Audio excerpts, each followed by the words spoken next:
सुनेंगे। हम बैठे हैं यहाँ पे धरना देके इसी के लिए आए हैं, तो सरकार को सुनना तो पड़ेगा। कितना लंबा चलेगा ये देखना है। उन्होंने आगे बढ़ के अंदर जो भी चर्चा की, उन्होंने अपना पक्ष जो है मजबूत करके गड़बड़ घोटाला कर दिया। वहाँ पर ये नहीं देखा जाता ये करोड़पति था या भिखारी था, उसमें जो है सबको एक समानता से दिया जाता है। भाई किसी की पेंशन 400 800 आए और किसी की 10,000 20,000 50,000 आए, तो उससे नहीं होता है ना। किसी भी रैंक से रिटायर हो, आपकी मैक्सिमम इतनी होगी तो उससे ज्यादा किसी की जाएगी नहीं। जो पैसा बचेगा वो बाकी लोगों में जाएगा।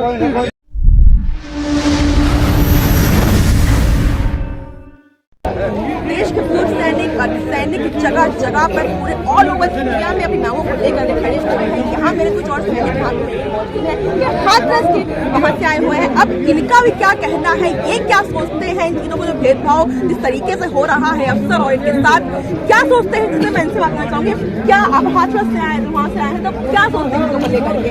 अरे हाँ मैडम, ऐसा है कि यहाँ पे तमाम जो पूरे देश के जो संगठन है, तो अलग अलग डिस्ट्रिक्ट में अलग अलग संगठन होते हैं, तो वो अपने अपने संगठन सारे लेके आते हैं, टाइम टू टाइम आते हैं, ज्वाइन करते हैं, जो भी है जो अपना सहयोग दे रहे हैं और सरकार तक अपनी आवाज़ पहुंचाने की कोशिश कर रहे हैं। तो उसमें मैं दिल्ली एक्स सर्विसमैन एसोसिएशन से हूँ और मेरी एसोसिएशन यहाँ दिल्ली में है, जो कि यहाँ पर लगातार सहयोग कर रही है। और हमारे सहयोगी हैं जो कि हाथरस के संचालक हैं, जो कि हाथरस एक्स सर्विसमैन एसोसिएशन, तो वो अपने पक्ष में कुछ आगे विचार रखेंगे। तो आप क्या विचार रखते हैं इस चीज को लेकर के? इसको पूरी तरह से पहुँचने आया हूँ कपिल साहब के साथ। तो आप आज यहाँ पहले दिन आए हैं? आज पहली बार आया हूँ। 20 तारीख को मेरे कुछ लोग आए थे, उन्होंने आके यहाँ पे समर्थन दिया था। अपना नाम एसोसिएशन का नाम भी मैं राजपाल सिंह हूँ, एक्स सर्विस सोल्जर से हूँ। तो क्या आपको उम्मीद लगती है कि सरकार सुनेगी? सुनना तो चाहिए, सरकार को सुनना पड़ेगा। कब तक नहीं सुनेंगे। हम बैठे हैं यहाँ पे धरना देके इसी के लिए आए हैं, तो सरकार को सुनना तो पड़ेगा। कितना लंबा चलेगा ये देखना है। कितना लंबा चलेगा ये देखना होगा। हाँ, लेकिन उम्मीद है सरकार से। 100% हमें उम्मीद है सरकार हमें। आप लोग कह रहे हैं ना कि इसमें सरकार की गलती नहीं है, जो बीच के लोग हैं उन्होंने कुछ गड़बड़ी करी है। बीच के क्या, ये हमारे ही लोग हैं। बीच वाला कोई आपके ही लोग हैं। हमारे ही लोग हैं जो इसमें दोनों तरफ में खड़े हो जाते हैं।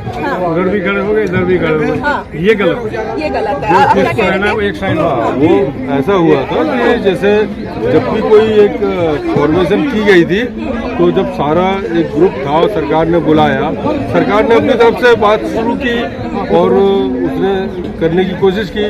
तो चूँकि इसमें क्या है, हमारे यहाँ अधिकारीगण और दूसरे जवान लोग ऐसे होते हैं, तो वो आगे अधिकारी लोगों ने जाके जो भी वहाँ पे बातचीत करनी होती है वही करते हैं। जब वो बातचीत करते हैं तो उन्होंने क्या किया कि उनकी जनसंख्या बहुत कम है, मेन जनसंख्या इनकी है और जवानों के लिए ही OROP का प्रावधान है जो उन्होंने बताया था।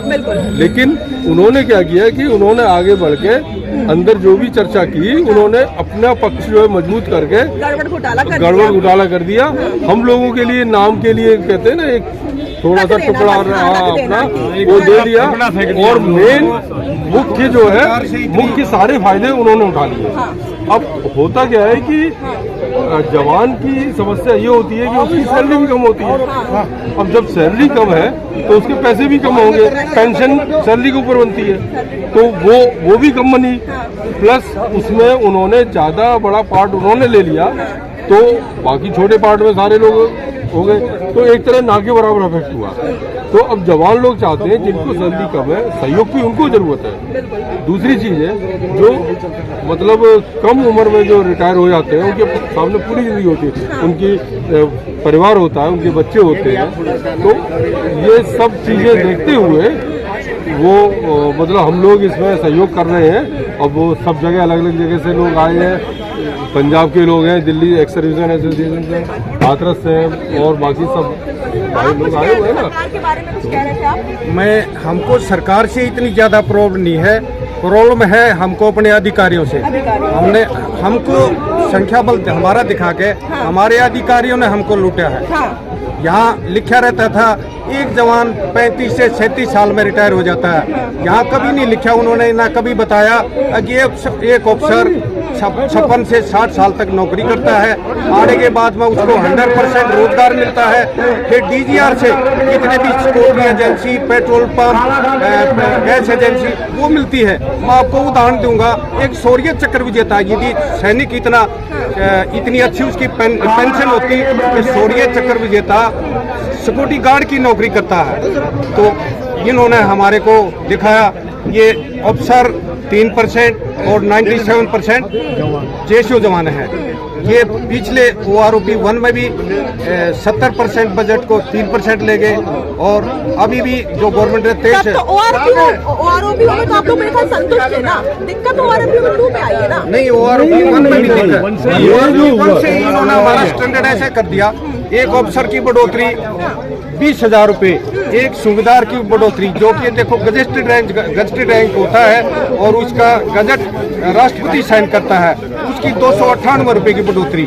हम उस बढ़ोतरी को लानत देते हैं, और यदि गवर्नमेंट बोलती है अभी उसको 1 रैंक 1 पेंशन को वापस दो, तो आज भी हम उस 298 को प्लस दिए और प्लस इंटरेस्ट के साथ वहाँ गवर्नमेंट को वापस जमा कर देंगे उसको। हमको ऐसा 1 रैंक 1 पेंशन OROP 2 नहीं चाहिए। OROP 2 में उस जेशो की बेचारे की 0% बढ़ोतरी है।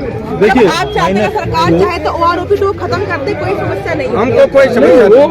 1 का भी बहुत लाभ नहीं मिला था, और 2 में तो बिल्कुल ही कोई लाभ नहीं मिला। लोगों की निगेटिव पेंशन आई है, अभी जितने लोग खड़े हैं उनमें बहुतों की निगेटिव आई है।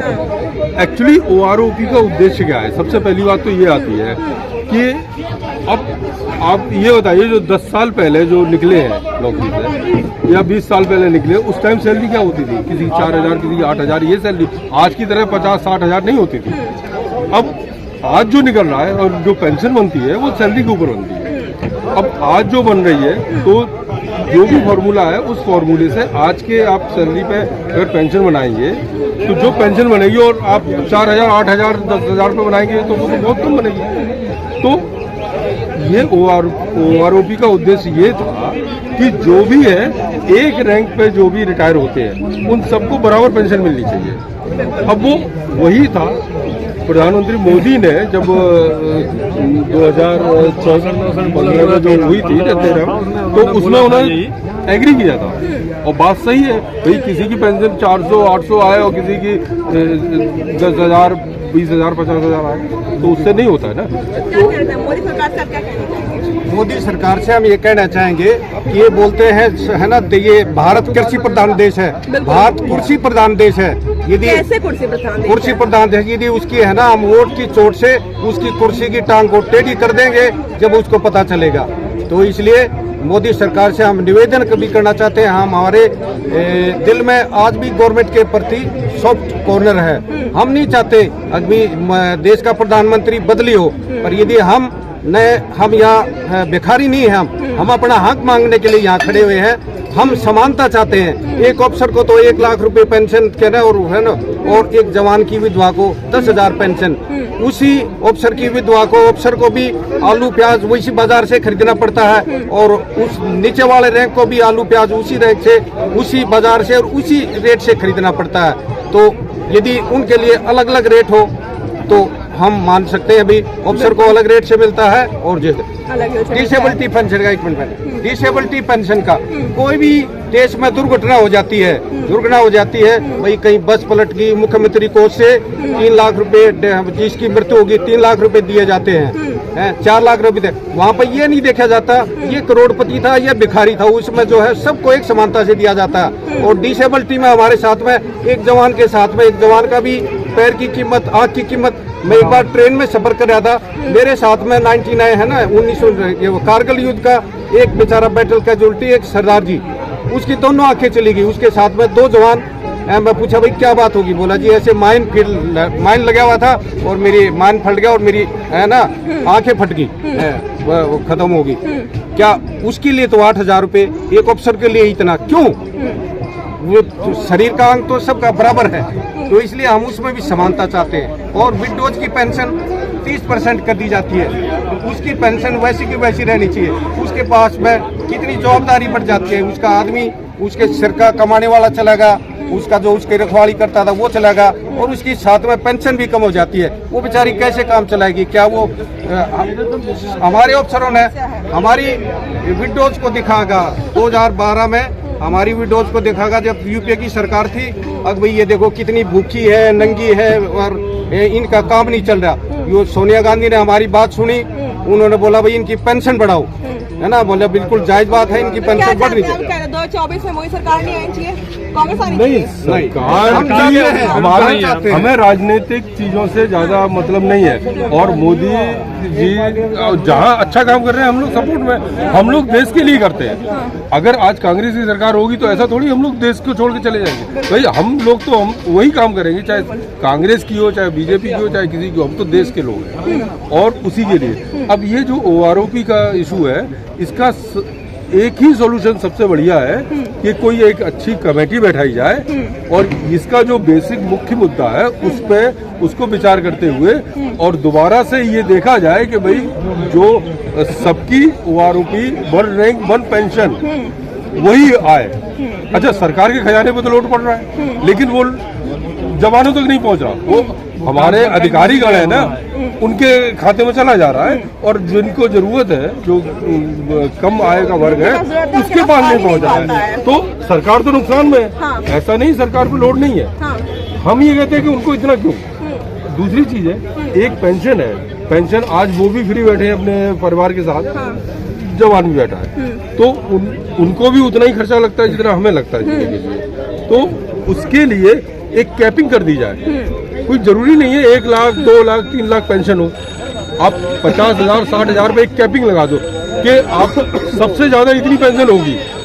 चाहे आप किसी भी रैंक से रिटायर हो, आपकी मैक्सिमम इतनी होगी, तो उससे ज्यादा किसी की जाएगी नहीं। जो पैसा बचेगा वो बाकी लोगों में जाएगा।